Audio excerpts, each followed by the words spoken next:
मेरी छोरी सानी चाहिँ एकदम ज्ञानी छ। बिहानै 7:45 बजी उठेर मुखसुख धोएर कपाल खोरेर सबैभन्दा छिट्टो चाहिँ उठ्ने बित्तिकै कपाल कोर्दिसो भन्छन्।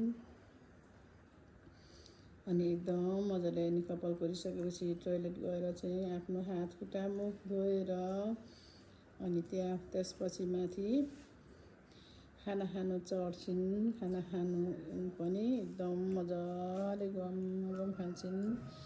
अरूको छोराछोरी जस्तो रुने कराउने चिच्याउने तङ गर्ने गर्दिनन्। मेरो छोरी एकदम ज्ञानी छिन् र म धेरै माया गर्छु मेरो छोरीलाई।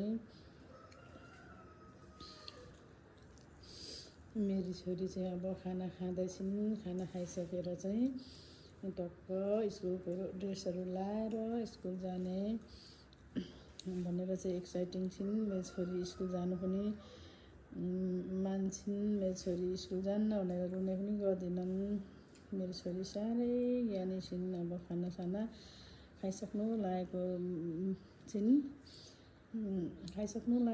मेरी छोरी। खाना खाइसकेपछि ड्रेस लाउने भनेर भन्छन्।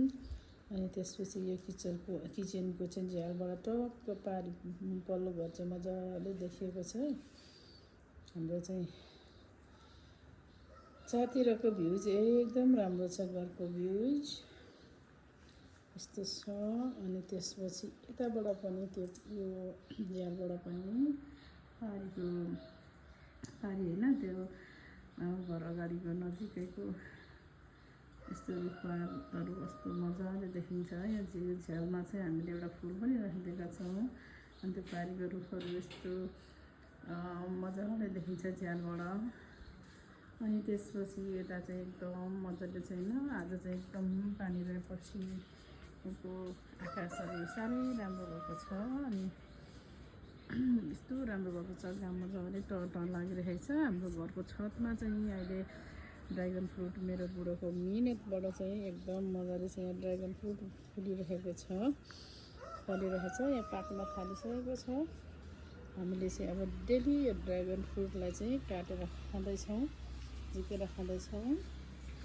अनि यो पारी टक्क यो पारी चाहिँ यो चाँगुनारायणको मन्दिर देखिन्छ है। दर्शन चाँगुनारायण गयो सबैको। अनि त्यस्तो यता सानो वनवाटिका जङ्गल पनि छ। यस्तो आजको चाहिँ यो एकदम रमाइलो उज्यालो पानी परिसकेर छौँ।